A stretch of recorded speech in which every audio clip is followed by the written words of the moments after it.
The title of the talk today is God Calling, and it seemed a little self-serving because I do the God Calls, which is a subscription where you can actually get a phone call and I will say something inspirational 4 times a week, random times. It's meant to interrupt whatever it is that you're doing and turn your attention to something spiritual, just for half a minute. And then what happened is usually there's a process where I get the talk topic and the idea, and then things start building and building and building. And that didn't happen. It's like, well, I wonder what's going on.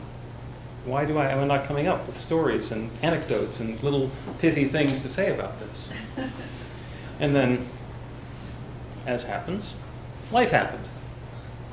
And here I am talking about this stuff. And my thought is that that was way too close inside for me. This is where I live all the time. So as I'm looking out there for the ideas and the inspirations, they were right in front of me. They were right there, part of it. Because God calling is about being aware of that still small voice. It's about allowing the infinite to provide that next bit of insight about what it is that we're going to be doing. We just finished teaching the Roots of New Thought class. We started by reading Ralph Waldo Emerson, who was kind of the founder of New Thought, and ended up with Emma Curtis Hopkins, who taught a lot of the teachers who founded the New Thought movement. So there's a quote from each one of them. Emerson said, "The fact that I am here is proof that God needed an instrument here. The fact that you are here is proof that God needs an instrument here to do whatever it is that you are doing, to be whatever it is that you are being." So that's whatever it is that's going on. This is a divine idea. This is a divine experience. Aha, I hear you say. What if it sucks? Because sometimes, to put it scripturally, it sucketh.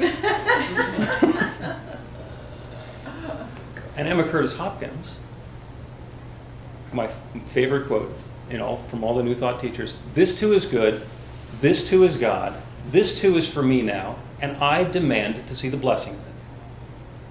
And she says, you can put your hand on your hip and stomp for that last part. "And I demand to see the blessing in it." Amen. Amen. Because sometimes it's really not apparent where the good is.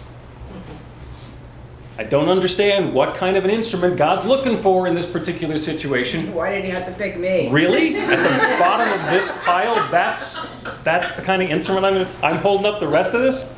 I don't think so. This too is good. This too is God. This too is for me now. And I demand to see the blessing in it. Had the opportunity to start working with a new client, doing some spiritual counseling.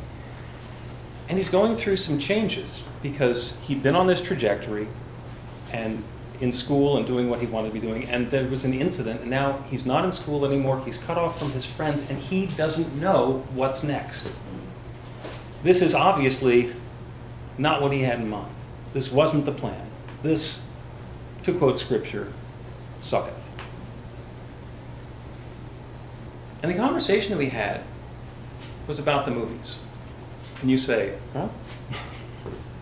What do you mean the movies? In a dramatic presentation, there's the classic structure. Start the first act, you meet all the characters, you have a plan, this is what we're going to do, oh, happy times, this is going to be great. Then the second act comes along and something awful appears, the malevolent force. That's where the villain gets the upper hand and everybody's doomed. It's not going to work. It's terrible, it's awful. And in the third act, it resolves. Sometimes the villain has a change of heart. Sometimes the villain is defeated. Sometimes people go and live happily ever after, whatever it is. And that's wonderful. And that's the movies. What if you're living in a second act? By definition, that is the part that sucketh. So the challenge is, when we're in the second act, to understand that there's something bigger going on here. That there is something different that's being invited to happen in our lives. Because in the first act, nobody wants to change anything. Maybe it's, oh, it's a great idea, and we're all loving and great, and it's wonderful, and Mr. Mr. Bond is getting the little gadgets, you know. The bad part happens in the second act, labeled bad. It's not bad because that's what sets up the success. In the God Call this morning, I'm talking about the phoenix. It's that same process again. Yes, oh, that's cool. The phoenix rises from the ashes. No, the phoenix has to burst into flames. Ow. You know, there's the idea of a metamorphosis, okay, where the caterpillar transforms into a butterfly. You know what happens in the cocoon? Its DNA is rewritten. Basically, the caterpillar liquefies and then reinvents itself as a butterfly. Well, the butterfly is really cool. Caterpillar was just like going along minding its own business. Okay? Who would ask to be liquefied? I can't imagine that that's a comfortable experience.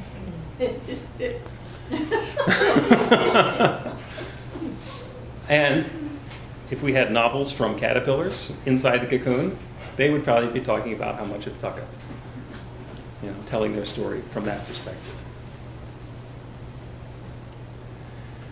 And the thing that we're doing in practical prayer is we're remembering wherever we are in the process, whether we're in the first act where everything is going along wonderfully and we've got all of these possibilities in front of us and we're making our choices and we're having our options and we're setting our course. What we want to do in our prayer is remember who we are and be open to that guidance, to let Spirit tell us or suggest to us or call to us about how we are going to be using our gifts going forward. And sometimes we skip over this. The second act is pretty simple. Sometimes the second act is just the summer wondering what the job's going to be.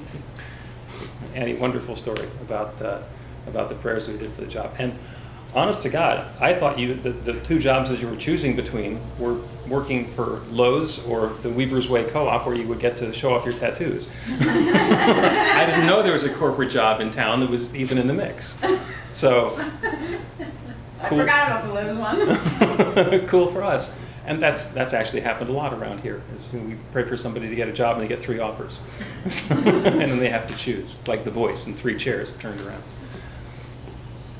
Just checking in with you. I think the prayer was 10% better than you have previously imagined.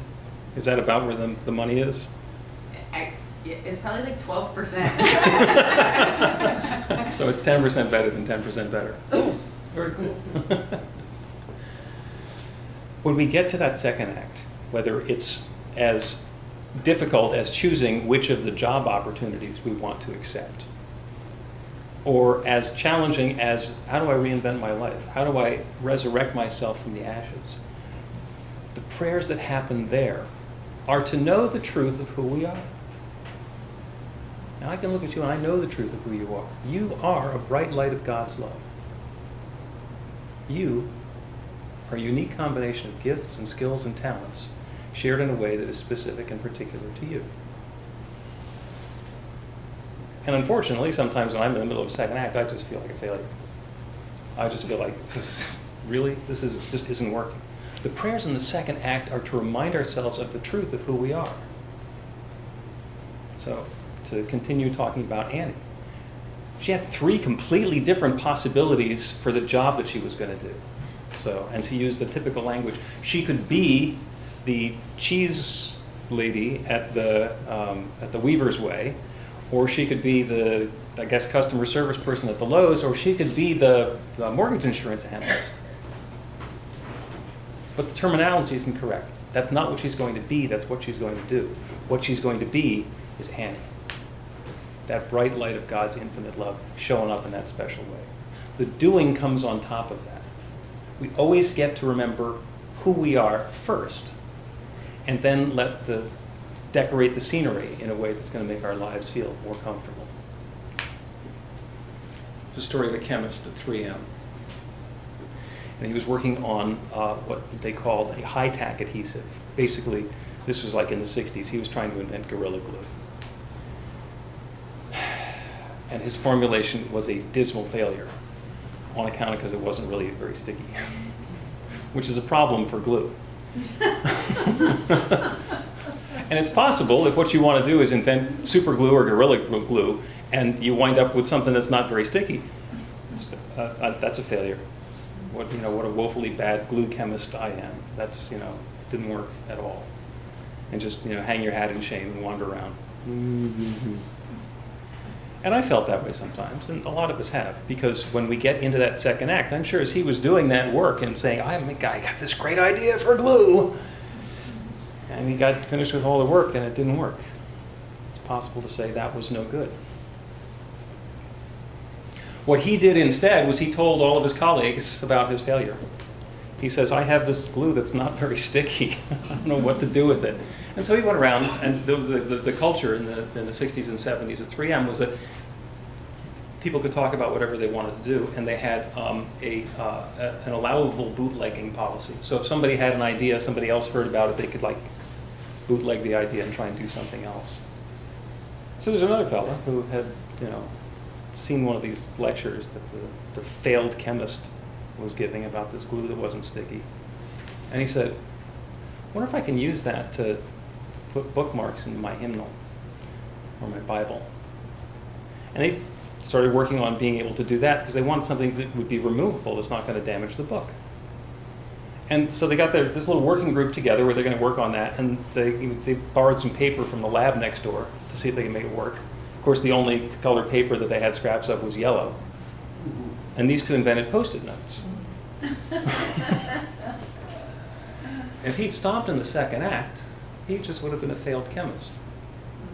As it was, I think we're 15 years after the patent expiring on Post-it notes, and you all still know what Post-it notes are.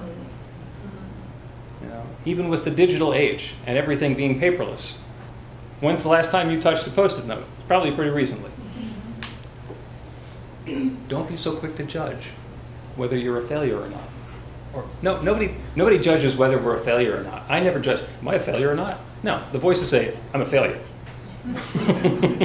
There's no question that's involved in that. So the prayers are different in the second act, is to let go of those assumptions that what I thought I was doing, what I had expected to happen that hasn't happened, was the only thing that can happen. The prayer in the second act is to let go of all of that stuff and to open to whatever that next newness could possibly be. And there's so many stories about that happen. There's lots of it that's in drama, there's lots of it that's in the news. There's lots of it in personal stories. All personally transformative stories are a person, that bright light of love, having a challenge, and then transcending the challenge. So the thing that we get to look for is somebody telling me about the challenge? Are they telling me about who they were before the challenge? Or are they telling me a great story about, the challenge that they've already transcended? Because I can look at a butterfly and say, oh, that's a pretty butterfly. And I can look at a cocoon and say, oh, there's a caterpillar turning into a butterfly. But being able to look at any of them and see the other one and have that understanding and that empathy of the path that they've been on. Here's a caterpillar. Whether it's the caterpillar that's really cute that's crawling around or it's the caterpillars that are destroying the plants in my yard, I can let go of my judgment there. And understand that caterpillar is having its caterpillar experience. In the same way that when somebody comes along and they say, oh, I don't have any problems in my life, you are a bright light of God's love. And whatever the path is, knowing that that path is unfolding in delight and beauty and harmony. There's a friend of ours, when he heard that the sum total of the beliefs is your new life begins with a new thought, he says, what if I don't want a new life? What if I'm really happy with the life I'm having now? You're in Act 3. Awesome. Prayer is to stay in Act 3 and continue to have that act, that portion, that experience, continue to get better and better and better. There's nothing that needs to be fixed. And in fact, there's never anything that needs to be fixed, even if it's the stuff that we're looking at and saying, this is awful, this sucketh. As the caterpillar's in there dissolving, thinking, this is pretty bad. To know something bigger, to know something beyond that. My sister-in-law in the 60s was a writer on a TV show, the Beverly Hillbillies. Anybody remember the Beverly Hillbillies? Yeah. The whole premise behind the Beverly Hillbillies was serendipity. So here's this hillbilly who inadvertently finds oil on his land. He wasn't the sort of person who was looking for mineral rights. He wasn't the sort of person he's trying to basically, shoot dinner. And he struck oil. And the whole story is about now what? Because he was woefully unprepared to be that successful in the world. So of course that's where all the humor was, about what happens when you take this guy and you put him in, Southern California. It's a completely goofy show. But those transformational experiences happen. We do not necessarily go in an orderly fashion from point A to point B to point C to point D along the way. We can, and in hindsight we can see that was the path that we were on, but sometimes you start over here, you go in that direction, you go over here, then suddenly, oh, look, how did this happen? How did I wind up with a job in Center City riding train? And in hindsight, it makes perfect sense. And the thing that we get to do every time, every step along the way, when we're inviting something new, is to remember not just that the good is available to us, it's always available. Emma says it's available.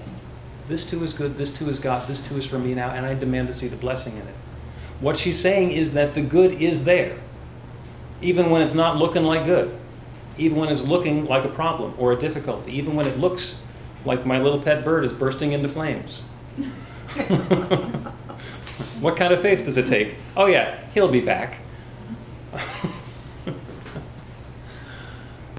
To be able to remember at every point along the way the truth of who we are and what we're bringing to the situation. And we get to do is stop, drop, and pray. Now, it's a spiritual practice. The reason that we say it's a couple of sentences to say what the belief is. But then we have all these classes. We have all these practices, all these things that we do. As Joe's getting ready to start practitioner class and thinking maybe it'd be good to go back to Beyond Limits class and crank the generator a little bit more. The idea always is when we're in the first act or we're in the third act to be able to put some time and attention into who are we really? What are those practices that I want to involve myself in so that I have some resource so that when I get into a second act situation, I don't have to panic and say, oh my God, this is awful. I can remember the things that I've already been doing. I can remember the things that I've learned how to do. I can continue to be that bright light of love that I am. And then allow the shift to happen as I move through that.